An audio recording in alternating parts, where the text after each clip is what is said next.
Bonjour tout le monde, bienvenue à notre deuxième webinaire. Quel joli nom qu'on a inventé. C'est un plaisir de vous avoir avec nous. J'espère que tout le monde est à l'heure comme nous pour suivre un peu les prochaines 30-45 minutes avec nous. La dernière fois, on vous avait fait un aperçu sur les mesures législatives qui ont été introduites pour faire face à la crise, pour donner les moyens aux entreprises de survivre. Aujourd'hui, on pense tous à la date du 11 mai, à juste titre ou non. En tout cas, ça nous donne de l'espoir pour ceux qui sont chez eux, qui vivent une vie plutôt difficile en télétravail avec leur famille. Je ne parle pas du tout de mon cas à moi. Mais disons que le 11 mai, c'est un peu une date dont on rêve maintenant. Il faut se poser la question, comment on va reprendre notre activité ou bien comment on poursuit notre activité. Parce que vous avez vu le sujet de notre webinaire, j'ouvre une parenthèse, vous avez vu qu'il y a une fonction Q&A dans l'outil Zoom, donc n'hésitez pas à poser des questions en utilisant cette fonction. On va essayer de répondre à vos questions, soit tout de suite si on a le temps après nos interventions diverses, soit dans un deuxième temps via email. De toute façon, contactez-nous. Je ne vais pas présenter chacun des intervenants pour vous faire gagner du temps. Si vous ne les connaissez pas, regardez nos profils. Normalement, vous devrez voir nos noms affichés. Regardez nos profils sur LinkedIn ou sur notre site web. En tout cas, c'est un plaisir de vous avoir avec nous. Je ferme la parenthèse et je reviens donc au sujet de notre webinaire. Reprise ou poursuite de mon activité. Pourquoi je parle de reprise ou poursuite? C'est une question qu'on peut se poser et je pense qu'Alessandro, toi, tu t'es posé la question ou plutôt tu as une réponse ou une explication pourquoi on a choisi ce titre. Oui, Jens, bonjour à tout le monde. Parce que en France, cette question, finalement, elle était laissée au choix des entrepreneurs, à leur risque et péril de continuer ou maintenant de reprendre l'activité. C'est-à-dire en France, on n'a pas eu, comme en Espagne ou en Italie, les gouvernements qui a promulgué des décrets qui interdisaient toute activité non essentielle. En France, on nous a dit, si vous ne pouvez pas organiser les télétravails, alors vous pouvez continuer à travailler dans les respects, bien évidemment, des nouvelles règles de distanciation sociale. Ces nouveaux termes qui maintenant est rentré dans les vocabulaires même juridiques. Donc, c'était un choix que les entrepreneurs ils ont fait à leur risque et péril. Et donc, d'un point de vue strictement juridique, cette date du 11 mai, ça n'a pas vraiment un impact parce que c'est les 11 mai, on sait, le gouvernement il a dit qu'il y aura une reprise progressive de la scolarité, donc les écoles vont réouvrir progressivement, mais les employeurs qui vont réouvrir, ils vont se poser les mêmes questions des employeurs qui ont gardé leur activité pendant cette période. Petite anecdote, je pense que tu m'avais dit hier que pendant le mois de mars en Italie, quand l'activité était complètement interdite, il y avait plus de chiffre d'affaires réalisé qu'en France. L'activité industrielle. Je me permets bien évidemment aucun commentaire à ce sujet, mais c'est quand même assez marrant. Maintenant, on a décidé de poursuivre l'activité, soit à notre établissement principal, soit en télétravail, comme par exemple chez nous au cabinet vénère. Est-ce que je peux, prenons l'exemple du 11 mai, est-ce que je peux, le 11 mai, ouvrir mes portes et dire, voilà, il y a un peu de gel, il y a un masque, venez, on vous met à 2 mètres et tout va bien. Est-ce que c'est aussi simple que ça? J'imagine que non, mais je pose la question à Valérie. Oui et non. Oui, parce qu'il faut des moyens matériels. C'est-à-dire que l'employeur doit s'assurer d'avoir tout ce qui permet d'assurer notamment ce qu'on appelle la distanciation sociale, tous les moyens de nettoyage et plus selon les différents secteurs d'activité. Ce qui est intéressant, ce dont on avait parlé la dernière fois, c'est que vous avez de plus en plus de fiches métiers que l'on retrouve d'ailleurs sur le site du ministère du Travail et on voit que les fédérations avancent bien pour définir quels sont les prérequis selon les activités industrielles, production tertiaire, etc. Donc vraiment, aller sur le site du ministère du Travail, c'est très pratique, c'est très bien. Petite observation, j'ai trouvé qu'il y avait deux choses remarquablement bien faites. Le guide de l'UIM, qui est donc l'industrie de la métallurgie, qui est très bien faite, et le guide, le protocole de reprise des industries mécaniques, très exhaustif, qui vise à la fois des outils de production et du tertiaire.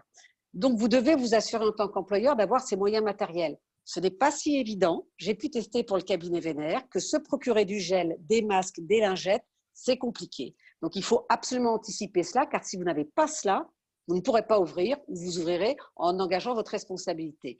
C'est la première chose. Et vous avez des outils juridiques absolument à utiliser de la même manière, de manière extrêmement précise. C'est le fameux document unique d'évaluation des risques, le DUER, dont on a déjà parlé dans le cadre de l'activité partielle.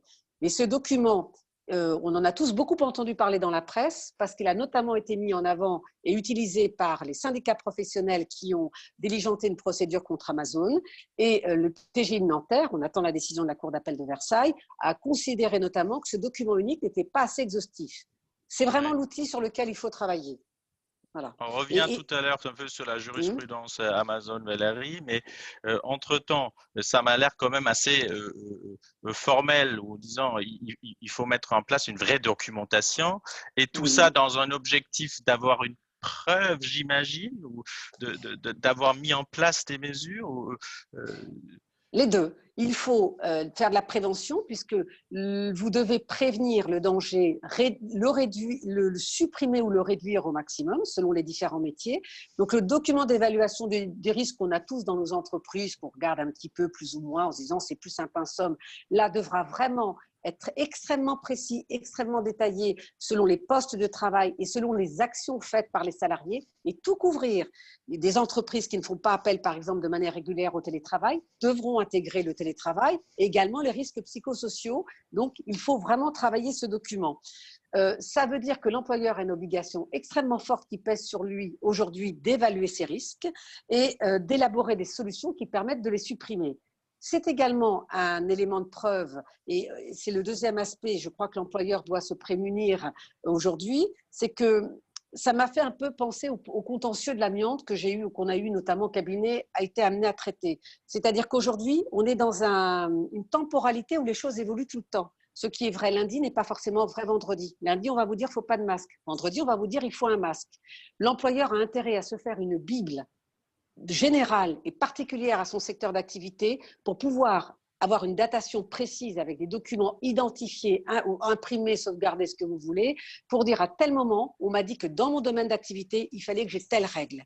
Parce que si demain, dans 6 mois, dans 1 an, dans 2 ans, un salarié dit en réalité, j'ai développé une maladie professionnelle ou j'ai une difficulté, il faudra que l'on puisse prouver qu'en temps réel, on a fait ce qu'il fallait au regard des exigences applicable. D'où d'ailleurs l'intérêt peut-être de faire des constats d'huissier lorsqu'on réouvre sur certains sites, ça peut tout à fait être quelque chose d'envisageable. Mais j'avoue que ça m'inquiète un peu parce que en tant qu'entrepreneur ou en tant qu'entreprise, on a déjà assez de soucis en termes de maintien de chiffre d'affaires et aussi garder un certain esprit positif chez les salariés. En plus, je serai obligé ou mes équipes seront obligées de vraiment veiller sur ces sujets-là et de se couvrir pour ne pas avoir un risque supplémentaire dans cette période de crise. Oui, mais elles doivent déjà le faire parce que l'intérêt aussi de la jurisprudence Amazon sur laquelle on reviendra, c'est qu'outre le fait que le document d'évaluation des risques a été extrêmement utilisé et mis en avant dans ces jurisprudences, sur cette nécessité qu'il soit exhaustif et complet, on voit bien également que l'employeur doit se garder les éléments de preuve et doit également établir que ce document a été fait en concertation avec les institutions représentatives du personnel, avec les services de la médecine du travail. Ça veut dire concrètement, Valérie, il faut que j'informe ou j'implique le CSE tout de suite là. Oui, tout à fait. Et ça dépend bien évidemment selon qu'on ait plus de 50 salariés ou moins de 50 salariés, puisque maintenant le CSE recouvre, est une comment dirais-je, une institution qui regroupe les anciens délégués du personnel et les CE que nous avions connus. L'information consultation n'est nécessaire que dans les CSE des entreprises de plus de 50 salariés, mais il faut absolument associer le CSE dans les entreprises de moins de 50 salariés sur les mesures que l'on met en œuvre et sur le contenu du document d'évaluation des risques. D'accord. Et si je ne le fais pas, bon, c'est le dealer. Si je ne le fais pas, ça sera, je pense qu'Anne-Laure va parler de ce point-là. Ouais, d'accord. Oh, C'est une capacité aussi pour les salariés, éventuellement, de faire une action judiciaire sur laquelle reviendra Anne-Laure. maintenant, la dernière fois, quand on avait fait notre premier webinaire, on avait beaucoup parlé du chômage partiel. Moi, je me pose la question, donc les gens qui ont mis en place le chômage partiel et qui ont obtenu un accord, une acceptation jusqu'au, disons, 30 juin ou 31 juillet, et qui souhaitent maintenant redémarrer à leur siège ou à leur établissement principal le 11 mai, comment ils font? Est-ce que c'est simple de sortir ou est-ce qu'il y a quelque chose à respecter? Est-ce que ça peut être partiel aussi On ne sort facilement? pas, on ne sort pas. Mon conseil n'est pas d'écrire aux gens, sauf si vraiment on est certain qu'on remet tout le monde au travail et qu'on ne veut plus recourir au chômage partiel. On va écrire à ses salariés et on peut tout à fait réouvrir un site et tout à fait décider de continuer d'avoir des salariés en chômage partiel, en d'ailleurs modifiant le pourcentage, je dirais, de chômage partiel qu'on leur demande de respecter. Il faut, comme toujours, lorsqu'on a mis en place le chômage partiel, garder en tête qu'il faut informer les salariés, il faut en parler au CSE, consulter ou informer le CSE, et surtout garder la notion du fait que c'est collectif. On ne peut pas à la carte dire tel secrétaire, tel technicien va travailler, pas tel autre technicien. Mais on peut tout à fait moduler et garder le chômage partiel. D'ailleurs, les entreprises vont conserver le chômage partiel en recommençant. Parce que reprendre une activité n'est pas le garant d'un chiffre d'affaires ou d'entreprises qui, par exemple, exercent des prestations de services qu'elles auront ou qu'elles pourront accéder facilement chez leurs clients pour faire un certain nombre de prestations de services après-vente. Voilà. Et un dernier petit élément important, il ne faut pas penser que ce ne sont que des règles juridiques, le document d'évaluation des risques, etc. L'employeur va devoir vérifier et s'assurer que les mesures de prévention qu'il met en œuvre sont réellement exécutées dans l'entreprise. Et il doit le faire de manière régulière et constante. D'ailleurs, une suggestion qui était faite par beaucoup de branches professionnelles était de désigner un référent Covid dans l'entreprise et éventuellement des référents Covid selon les typologies d'activité, même au sein de la même entreprise, dans les ateliers de production, dans l'activité plus tertiaire, etc., ce qui me paraît une très bonne chose. Merci Valérie. Maintenant, alors imaginons que je respecte toutes ces règles. Est-ce que moi, en tant qu'employeur, je suis couvert? Est-ce que je respecte l'intégralité de mes obligations en matière de sécurité et de prévention? Christophe, toi qui interviens souvent dans les projets industriels et notamment en ce qui concerne la maîtrise des risques industriels, qu'en est-il?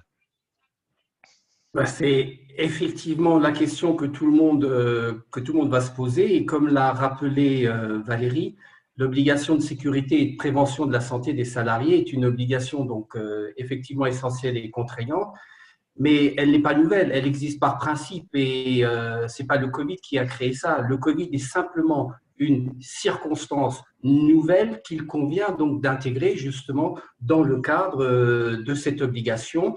Et premièrement, par la mise en place de toutes les mesures Covid que vient de citer Valérie. Mais parlons un peu, parle-nous un peu, je laisse finir, mais surtout ce qui nous intéresse, c'est aussi le côté pratico-pratique et ce qui s'est déjà passé dans la jurisprudence Amazon. Justement, c'est-à-dire qu'il y a l'aspect, là, ce que tout le monde va faire, ça va être de voir qu'est-ce que je dois mettre en œuvre et je le mets en œuvre, mais il y a une question qu'il faut aussi se poser parce qu'on se rend compte que justement les mesures Covid à mettre en place, elles peuvent au cas par cas s'avérer être en fait disruptives avec les mesures que l'on a déjà mis en place chez soi, parce qu'on vient perturber toute une organisation, que ce soit un site de bureau ou un site professionnel. Et là, tout à l'heure avait été évoquée la jurisprudence Amazon, toute récente, justement du 14 avril 2020 du tribunal judiciaire de Nanterre, et qui, à ce sujet, donc il y a eu plein de questions qui ont été soulevées, mais pour cette question de problématique de dans quelle mesure les mesures Covid viennent perturber donc des DUER, des plans de prévention existants, il y a peut-être 3-4 points à soulever.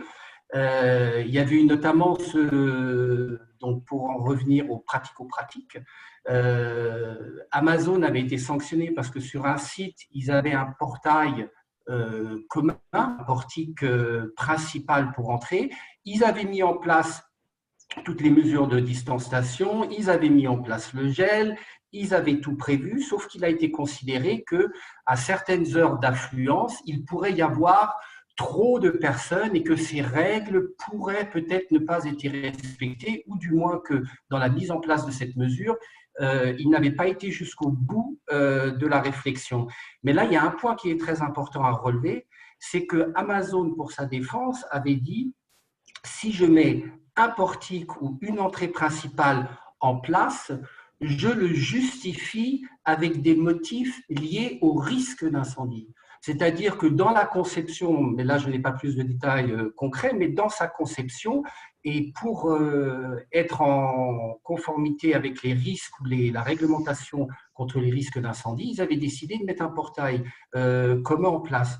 Si maintenant, du fait de la mise en place des mesures du Covid, il faut revoir le principe de l'entrée, donc on ne revoit pas que la mise en place des mesures Covid, mais on doit revoir tout le plan de sécurité au niveau du risque incendie. Donc ça, ce sont les conséquences par ricochet qu'il peut y avoir du fait de la mise en place de telles mesures.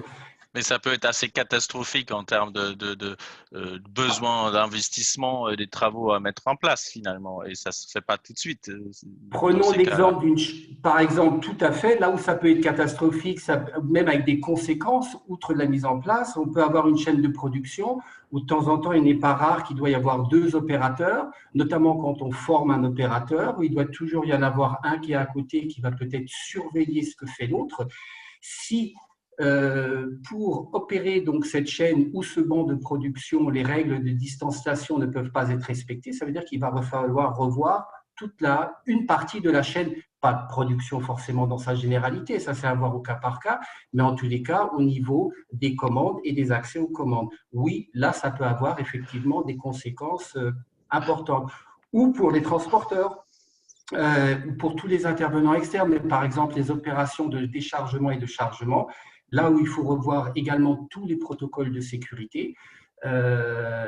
S'il n'y a pas l'espacement nécessaire pour pouvoir le respecter, il va falloir revoir aussi peut-être tous ces sites de déchargement et de chargement. Voilà, je crois que c'est ça qui est important à intégrer, c'est que la mise en place des mesures de Covid peuvent avoir des conséquences sur des mesures déjà existantes et peut-être au cas par cas aussi venir les perturber. Avant d'aborder peut-être la sanction si je ne respecte pas ces obligations, j'ai vu qu'il y avait une question qui me semble assez pertinente et je vais la poser à Christophe et à Valérie, à vous deux. Qu'est-ce qui se passe si un de mes salariés est envoyé chez un client pour intervenir? Par exemple, quelqu'un qui installe une machine ou qui doit intervenir pour former le personnel dans un site. Quelle est mon obligation en tant qu'employeur par rapport à ce salarié que j'envoie? J'imagine que j'ai une obligation assez soutenue et importante de vérifier à ce que tout soit vraiment mis en place pour qu'il reste en sécurité. Exactement. Quitte à ne pas l'envoyer. Quitte à lui demander d'ailleurs de quitter le site du client si les mesures nécessaires ne sont pas réunies. Car l'obligation qui pèsera sur l'employeur, elle pèsera à partir du moment où on l'envoie chez un client, à partir du moment où il se met en marche pour aller chez le client. Puisque c'est nous qui lui demandons d'aller chez un client, nous devrons nous assurer que ces moyens d'aller chez le client sont sécurisés. Nous devrons nous assurer que chez le client, il peut travailler en parfait respect des règles de distanciation, etc. Et c'est justement toutes ces règles-là, tous ces gestes et toutes ces activités-là qui devront être aussi réglées dans le document d'évaluation des risques, parce que j'envoie par exemple un technicien, je dois dire au technicien et je dois définir dans le document d'évaluation des risques comment le technicien doit travailler chez un client. Et si chez le client, il n'est pas possible de le réaliser en parfaite sécurité, je dois dire à mon technicien de quitter le client. C'est assez intéressant parce que ça joue aussi sur le plan du droit commercial après. Qu'est-ce qui se passe avec mes relations contractuelles avec le client? Je ne sais pas si on aura le temps d'en parler, mais c'est forcément lié à tout ça. On fera peut-être un autre webinaire sur ce sujet. Maintenant, Anne-Laure, la dernière fois, tu nous avais un peu raconté ce qui se passait au niveau procédural. Maintenant, je vais te poser la question. Si je ne respecte pas toutes ces règles, quel est mon risque? Quel est mon risque concrètement? Alors concrètement, le risque, ça va être un risque judiciaire, hein. Et donc c'est ce qu'on a vu la semaine dernière. On a déjà 2 applications, la jurisprudence Amazon et Carrefour, donc dont les arrêts ont été, les ordonnances, parce que c'était en référé, ont été rendues le même jour. Et ce qu'on voit dans la jurisprudence Amazon, donc pour rappeler le cadre, c'était donc une action en référé. Le tribunal a considéré que la méconnaissance de l'obligation de sécurité et de prévention de la santé des salariés constituait un trouble manifestement illicite qui donnait la possibilité de saisir le tribunal en référé. Et donc, le référé, c'est quoi? C'est une procédure immédiate. Donc, ça veut dire tout de suite, je saisis le tribunal. Et très, très, très rapide. Dans le cas d'Amazon, par exemple, la société Amazon a eu 27 heures pour répondre aux conclusions à l'assignation initiale. Et ensuite, il y a eu échange de conclusions. Et elle a eu 3h30 pour répliquer aux dernières conclusions avant l'audience. Et le tribunal a considéré que les conditions étaient réunies pour que les droits de la défense soient respectés.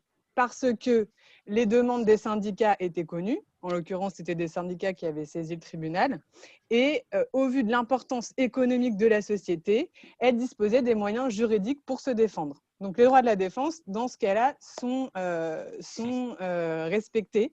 Et c'est ça qu'il faut retenir, c'est que si j'ai des salariés, des syndicats, l'inspection du travail qui considèrent que les conditions de travail de mes salariés ne permettent pas de contenir le risque de contamination au Covid, eh ben, je vais pouvoir me retrouver devant le tribunal très, très rapidement et avoir une décision. Et donc là, j'en viens à parler aux mesures que peut décider le tribunal pour faire cesser ce trouble manifestement illicite de contamination au Covid. Et donc le tribunal, qu'est-ce qu'il peut faire? Il peut décider d'une restriction de l'activité, ce qui a été le cas dans Amazon. Ils ont dit, tant que vous n'avez pas revu votre document d'évaluation des risques, eh bien, je vous ordonne de restreindre votre activité aux produits de première nécessité. Il se trouve que apparemment Amazon a fermé tous ses entrepôts dans l'attente de l'arrêt de la cour d'appel qui doit intervenir demain, sauf erreur.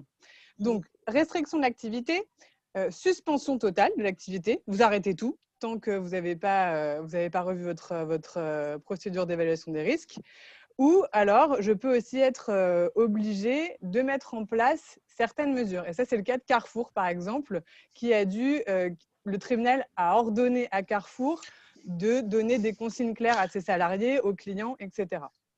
Il me semble que dans la jurisprudence Amazon, on avait aussi critiqué le fait qu'ils n'étaient pas en mesure de justifier le respect des droits du CSE. Je pense qu'ils n'étaient pas en mesure. De la consultation. Finalement, d'après ce que tu me dis, quand on entend ces délais-là, c'est quand même assez étonnant et assez normal que je ne suis pas capable de réagir, de mettre en place toute ma documentation dans un délai aussi bref. Surtout, c'est quand même assez particulier comme circonstance. Et en plus, ça répond à une autre question que j'avais par rapport à Valérie. Vaut mieux plutôt pas attendre à mettre en place la documentation. Il faut le faire tout de suite parce que si vous avez si un tel scénario survient, vous devez réagir immédiatement, pouvoir réagir immédiatement.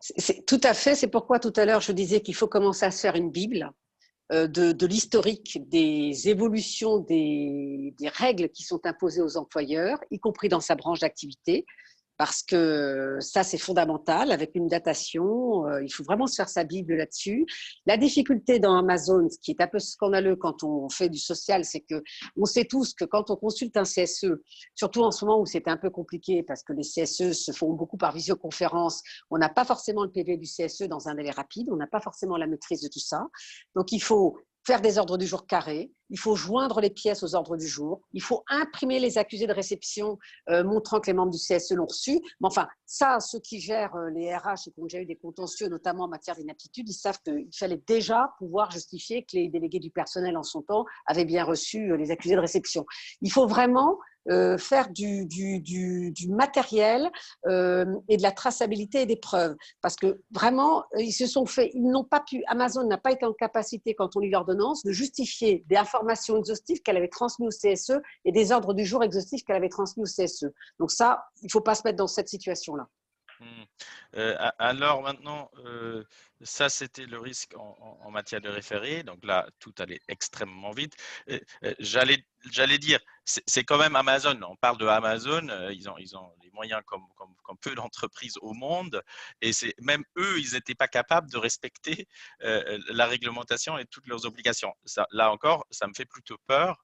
Quand je pense à la capacité véritable de nos clients, des entrepreneurs en France, de faire face et de vraiment être à 100% en conformité avec la législation. Si je ne le suis pas, quel autre risque est-ce que j'encours? Est-ce que, je pense que tu m'as parlé tout à l'heure d'un aspect pénal. Bon, ça fait toujours peur quand on entend ça, mais qu'en est-il sur ce plan pénal? Bien sûr, il y a un aspect pénal qui est vraiment pas négligeable et qui arrivera a priori un peu plus tard dans le temps, puisque il y a la prescription pénale de 6 ans et qu'en général, on va avoir une enquête préliminaire, etc. Avant de se retrouver devant le tribunal correctionnel, il va se passer quelques temps. Mais bien sûr, donc responsabilité pénale pour la personne morale et pour la personne physique représentante de la personne morale ou son délégataire. Pour autant que la délégation de pouvoir soit légale. Responsabilité pénale pour dans le cas du Covid, ça va être des délits non intentionnels. Et ces délits non intentionnels de mise en danger de la vie d'autrui ou autres vont être, ça va être régi à la fois par le Code du travail et le Code pénal. Donc, pour le Code du travail, c'est tout ce qu'on a vu un peu avant sur l'évaluation des risques, l'organisation des conditions de travail. Si je ne le fais pas correctement, je veux dire conformément aux prescriptions du Code du travail, j'ai des sanctions pénales qui vont s'appliquer et donc une responsabilité pénale qui peut être engagée sur ces points-là. Et après, j'ai le code pénal avec, on va dire, des infractions plus générales, mise en danger de la vie d'autrui, homicide involontaire. Bon, là, ça va falloir quand même aller un peu plus loin, mais faute d'imprudence ou de négligence ou manquement à une obligation de prudence ou de sécurité. Et ce qu'il faut bien là retenir, et du coup, je réponds aussi un petit peu à ta question de la crainte entre les grosses entreprises, petites entreprises, qui peut faire quoi. L'auteur des faits va être sanctionné s'il n'a pas accompli les diligences normales compte tenu de la nature des missions ou des fonctions, de ses compétences, ainsi que du pouvoir et des moyens dont il disposait. Donc, la jurisprudence va vraiment apprécier à chaque fois in concreto. Est-ce que j'ai bien mis du gel? Est-ce que j'ai mis en place les conditions qui ont été édictées par le gouvernement? La fiche métier, est-ce que je respecte bien la fiche métier? Est-ce que j'informe régulièrement mes salariés? Est-ce que j'adapte la formation à la situation de l'entreprise et à la nature de chaque poste occupé? Donc, a priori, si je respecte ces consignes qui sont, je pense quand même si c'est très fastidieux et qu'il faut tout le temps réadapter, comme disait Valérie, ce qui est vrai lundi n'est pas vrai vendredi. Mais si je suis bien tout cela et que je me ménage mes preuves, a priori, le risque pénal, il va pouvoir quand même être limité, on va dire. Concrètement, Anne-Laure, Valérie, c'est donc l'inspection de travail qui vérifiera que j'ai bien respecté ces règles-là. C'est qui à quoi dois-je faire attention finalement? Parce que bon, encore une fois, concrètement, il y a tellement d'entreprises en France qui veulent tous reprendre leurs activités. J'ai un certain doute que tout le monde respectera cette réglementation à la lettre. Ça me semble pratiquement souvent impossible, mais bon. Donc, il y a l'inspection de travail qui débarque.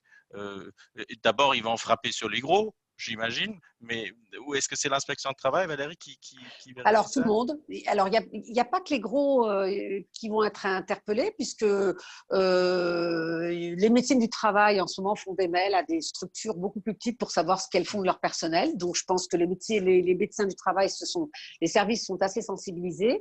On peut avoir l'inspection du travail qui débarque et qui relève des infractions. On peut avoir des CSE qui font des actions judiciaires, comme le disait tout à l'heure Anne-Laure. On peut avoir des salariés qui décident, notamment Amazon avec l'ordonnance qu'elle a eue où il est dit clairement que le portique de sécurité, le portique d'entrée ne permet pas d'assurer, de prévenir des risques de contamination. Amazon n'est pas à l'abri d'une procédure pénale derrière, d'une procédure au fond, et non plus d'une procédure de salarié qui considère que l'entreprise a manqué à ses obligations et lui demande soit des dommages et intérêts pour la violation de l'obligation sécurité résultat, voire se disent j'ai tellement peur, je ne veux pas travailler dans ces conditions-là, ou utilisent cela pour faire des prises d'actes. Oui. Tout est ouvert, tout est ouvert. Ça me fait penser à un autre point dont je voulais parler aujourd'hui.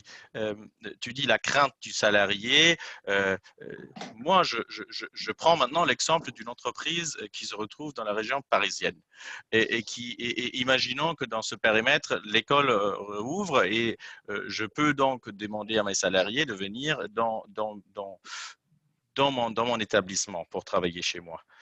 Je mets en place les règles, je suis à 100% en conformité, je fais venir un huissier, je suis toutes tes recommandations, mais je me rends compte que quand je regarde la télé à 20h le soir, que c'est la pagaille dans les transports publics, il n'y a pas du tout la distance qui est respectée, et j'ai les premiers salariés qui reviennent le lendemain et ils me disent non, attends, mais Valérie, moi j'ai pas envie de venir, déjà c'est dangereux et moi je peux pas, on peut pas me demander de venir. Est-ce qu'on est responsable pour garantir le bien-être et la santé du salarié pendant le trajet de travail? J'imagine que ce n'est pas une question nouvelle, mais… Non. En fait, là, il faut revenir aux fondamentaux. Le trajet classique de domicile, lieu de travail, je dirais qu'il est sous la responsabilité du salarié. Si le salarié d'ailleurs a un accident, tous les employeurs que nous sommes sur ce webinaire, nous savons très bien qu'il y a une distinction entre l'accident de travail et l'accident de trajet. Ce ne sont pas les mêmes formulaires. Il faut que les DRH, les directions des ressources humaines et les directions juridiques soient attentives, car l'accident de trajet permet aux salariés de bénéficier d'une prise en charge de la sécurité sociale, mais n'emporte pas les mêmes conséquences que l'accident de travail, qui le protège, qui ne permet pas la rupture du contrat de travail et qui ouvre tout ce droit, notamment à l'indemnisation éventuelle devant l'employeur, notamment sur le terrain de la faute inexcusable. Donc vraiment, attention, trajet-travail. Maintenant, je pense que l'État a parfaitement conscience de ce problème, puisque l'État commence à dire, vous l'avez entendu, on l'a tous entendu hier soir et ce matin, qu'il faudra continuer à privilégier le télétravail. Donc je pense qu'entre disant, il faut continuer à privilégier le télétravail, c'est là où la frontière va être un peu difficile. Comment dirais-je, je pense que l'État, dans un deuxième temps, va dire tout ce qui peut être fait en télétravail doit être fait en télétravail. Et si tel est le cas, se posera la question, est-ce que l'employeur, dans ce cas-là, peut vraiment demander à son salarié de venir travailler? Mais aujourd'hui, dans un cadre classique, on est déconfiné, on ouvre, le transport du salarié de son domicile à son lieu de travail, c'est sous sa responsabilité, pas la responsabilité de l'employeur. Ce qui n'est pas le cas du salarié que vous envoyez chez un client, ce n'est pas le cas du salarié à qui vous demandez d'aller faire une course, ce n'est pas le cas du salarié chez qui vous allez demander de se déplacer dans le cadre de sa vie professionnelle. Mais ça me fait penser à quelque chose qu'on avait évoqué la dernière fois, c'était le cas de l'absentéisme qu'on avait constaté chez certains de nos clients, où un salarié considérait, il était convaincu qu'il ne faut pas venir travailler, c'est trop dangereux, mais il n'y avait pas vraiment de motif juridique pour ne pas venir. Qu'est-ce que je fais quand je suis confronté, et je pense que ça aborde une question qui a été posée dans le Q&A, qu'est-ce que je fais si un salarié refuse de venir travailler? Dès lors que, je répète, on est après le 11 mai, dès lors qu'on ne vous dit pas que le fait de se rendre au travail n'est faisable que si c'est indispensable pour l'exercice de l'activité, donc c'est-à-dire on est dans un cadre normal, on peut demander aux gens de travailler, dès lors qu'on n'est pas non plus dans le cadre d'un salarié qui a des pathologies particulières, enceinte, des pathologies spécifiques qui nécessitent un suivi particulier médical, l'employeur est en droit de dire au salarié tu viens, et s'il ne vient pas, il est à mon avis en droit de prendre des sanctions disciplinaires, voire plus. Et parlons un peu pensons un peu à un salarié qui n'a pas envie de suivre les consignes et les conseils, les instructions de son employeur, soit en termes des règles de distance sur le lieu de travail. Qu'est-ce qui se passe si j'ai quelqu'un qui ne respecte pas ces règles-là? Qu'est-ce qui se passe si j'ai un salarié qui refuse d'aller en télétravail? Là aussi, on revient sur le droit de travail classique, j'imagine. Sanction disciplinaire. Le salarié qui ne respecte pas la distanciation, etc., on relève effectivement de la sanction disciplinaire, voire plus. Parce que là, pour le coup, c'est comme le salarié qui déciderait, enfin, ça c'est le cas classique qu'on connaît tous, qui sera géré notamment par le règlement intérieur.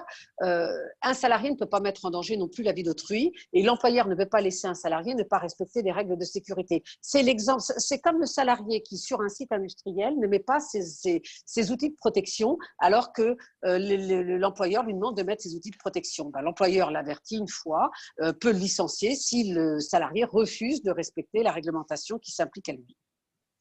Ça me fait penser à quelque chose quand Anne-Laure parlait des sanctions pénales qu'on encourt éventuellement, se pose la question de la personne qui est responsable pénalement pour le non-respect ou l'infraction constatée. Et je pense que là, Anne-Laure, il faut quand même rappeler à tous nos auditeurs et spectateurs, vérifier vos délégations de pouvoir que vous avez mis en place peut-être à un moment donné dans votre entreprise, vérifier qu'ils sont toujours bien valables parce que ça c'est le meilleur moyen pour exonérer un peu les dirigeants de leur responsabilité pénale, le seul d'ailleurs.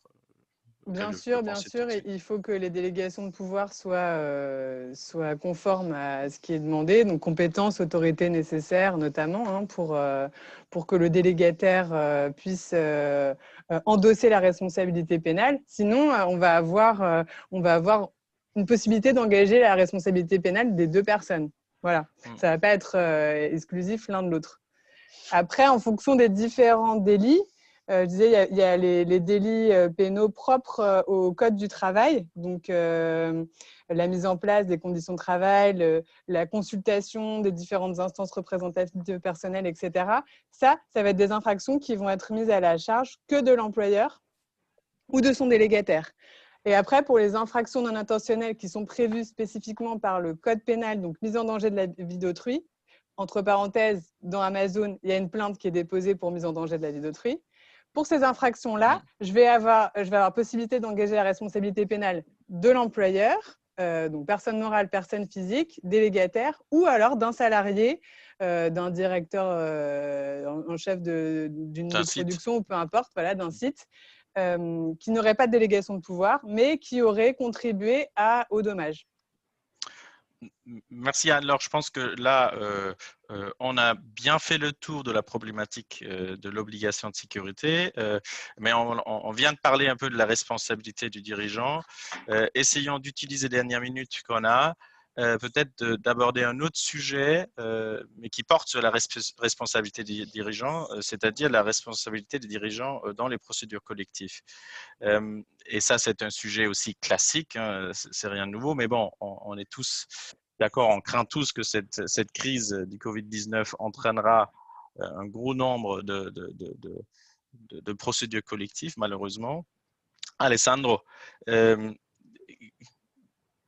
si on doit le faire très bref, on va peut-être faire un autre webinaire sur ce sujet parce que je pense que c'est intéressant et très utile pour nos spectateurs et auditeurs. Mais concrètement, un dirigeant, c'est quoi le risque principal qu'il encourt dans une procédure collective? Je pense que, Jens, pendant cette crise, le risque dont tout le monde a peur, c'est celui du 651-2 du Code de commerce, c'est-à-dire l'action en comblement de passif. La fameuse. Pardon ? La fameuse action en comblement de passif. Pourquoi ? Parce que c'est un cadre de responsabilité assez large et comme le disait Valérie, on est devant quelque chose d'évolutif et ce type de responsabilité si large, ça pourrait créer des problèmes. Donc, on répète, c'est une responsabilité du dirigeant d'entreprise dont une faute de gestion a contribué à l'insuffisance d'actifs. Donc, il y a eu beaucoup de débats au moment de l'adoption de cet article sur fait à contribuer. Donc, la faute de gestion, ça ne doit pas être la cause déterminante de l'insuffisance d'actifs, mais ça doit contribuer à cette situation. Quelle est la faute de gestion classique? C'est l'absence de déclaration de cessation des paiements. Donc, question tout de suite. On en a parlé tout au début de notre webinaire du choix de l'entrepreneur de poursuivre ou non l'entreprise pendant cette crise. Oui. Est-ce que le fait que par erreur, je décide de ne pas continuer l'activité de l'entreprise, ça peut engager ma responsabilité en tant que dirigeant et éventuellement l'action en commandement passif, sachant que c'est quand même une action, c'est très lourd comme mesure, uniquement possible en liquidation, mais bon, beaucoup de procédures collectives finissent en liquidation, donc ce risque-là, il est toujours là. Mais est-ce que le fait de ne pas continuer mes activités et finalement je me retrouve en état de cessation de paiement, ça pourrait constituer une faute de gestion? Bah écoute, moi, c'est une question qu'on s'est posée aussi avec les clients parce que j'ai l'impression que l'entrepreneur, les dirigeants d'entreprise, il était un peu pris entre deux feux. C'est-à-dire, d'une part, il y avait les salariés, donc la crainte d'aller au travail pour toutes les motivations qu'on a vues tout à l'heure avec Valérie. Et d'autre part, il y avait les contrats, c'est-à-dire les contrats qui devaient être exécutés. Parce qu'on sait, la force majeure, c'est quand même un concept dont l'opérativité, elle est souvent limitée. On ne sait pas quelle sera l'appréciation de la force majeure d'un des contentieux. Donc, effectivement, les entrepreneurs qui ont qui ont arrêté la production, ils courent un risque parce qu'ils courent un risque de devoir déposer les bilans. Et s'ils pouvaient en réalité s'organiser et continuer à produire, on pourrait leur reprocher ça. Mais en réalité, vous avez arrêté la production, vous avez déposé les bilans, mais pourquoi vous ne vous êtes pas organisé autrement et pourquoi vous n'avez pas continué? L'exemple classique, Alessandro, l'exemple classique qu'on cite toujours quand on parle de l'action en comblement passif et de la faute de gestion y afférent, c'est le délai dans la déclaration d'état de cessation de paiement. Oui. Et je pense que ça, c'est un sujet, on va peut-être finir avec ce sujet-là, qui redevient intéressant actuellement parce que quelque chose a changé dans la législation sur ce sujet. Absolument. C'est effectivement c'est la faute de gestion classique et on sait la règle générale, un petit rappel, entre la cessation de paiement et la déclaration de la cessation des paiements, les dirigeants d'entreprise, ils peuvent attendre au maximum 45 jours. Ce délai des 45 jours, c'est un grand classique de procédure collective. Or, les ordonnances ont créé un gel. Ils ont gelé ces termes. Ils ont dit qu'on a jusqu'à la situation financière de l'entreprise au niveau de la cessation des paiements, elle est cristallisée au 12 mars. Donc, on aura jusqu'à 3 mois après la fin de l'urgence sanitaire, donc jusqu'au 24 août 2020, pour déclarer la cessation des paiements. Ça, c'est l'idée que c'est… Or, aujourd'hui, nous, je parle aussi sous ton contrôle, ce qu'on dit aux clients, c'est effectivement, il y a un gel de ces délais, donc il y a une sorte de moratoire. La cessation des paiements, on ne doit plus respecter les 45 jours, on peut prendre un peu de temps, mais quand même, on conseille de respecter ces délais parce qu'on ne sait pas si c'est une exonération totale de la responsabilité de l'entrepreneur ou bien aussi quel type de cessation des paiements sera apprécié par le juge commercial. Parce qu'il faut aussi s'entendre un peu sur la notion de cessation des paiements. La cessation des paiements, ce n'est pas pouvoir régler en facture de temps en temps. C'est aussi une situation assez systémique de l'entreprise qui est où l'actif disponible ne peut pas faire face au passif de façon constante. Non, effectivement, je confirme ce que tu dis. Je pense que c'est important de savoir que l'état de cessation de paiement, normalement, ça requiert une certaine permanence de cet état de cessation de paiement. Une gêne momentanée, à notre avis, il y a la jurisprudence là-dessus, ne suffit pas pour constater l'état de cessation de paiement. Mais n'empêche, je suis d'accord avec toi. Je pense que tout ce qu'on dit actuellement à nos clients, c'est de dire, si vous êtes dans une situation difficile, on vous conseille, pour l'instant, ça peut encore évoluer dans les prochains jours, mais on vous conseille de faire la déclaration d'état de cessation de paiement à partir de 45 jours, dans les 45 jours à partir de l'événement réel de cessation de paiement, pour ne pas encourir un risque supplémentaire. Mais il est tout à fait probable que la responsabilité finalement des dirigeants, s'ils n'ont pas déclaré dans les 45 jours, pendant cette période de crise, ne sera pas recherchée ou jamais recherchée parce qu'il était clairement, je pense qu'un des intérêts derrière cette législation, c'était d'exonérer justement, de chercher d'exonérer la responsabilité des dirigeants. On verra bien comment ça évolue, mais c'est vrai que pour l'instant, on dit veiller sur vos finances et calculer plutôt sur les 45 jours à partir du moment où vous êtes en état de cessation de paiement. Maintenant, je pense qu'on est arrivé au bout. Je vous rappelle tout de suite que vous allez certainement obtenir un petit questionnaire de notre part. S'il vous plaît, prenez votre temps pour répondre parce que c'est important pour nous de bien comprendre ce que vous recherchez quand vous regardez nos webinaires. Qu'est-ce qu'on peut faire mieux? Est-ce que quelque chose qui vous a plu? Qu'est-ce que quelque chose qui ne vous a pas plu? S'il vous plaît, dites-le nous. On veut être là pour vous et on veut continuer à être là pour vous. Je remercie chaleureusement, bien évidemment, les panélistes. Merci d'avoir été avec nous. Et je dis à tout le monde, à très, très bientôt. Et je suis sûr qu'on aura l'occasion de nous voir, ou plutôt vous me voir ou nous voir très prochainement. Merci en tout cas et à très bientôt. Au revoir. Merci, au revoir. Au revoir.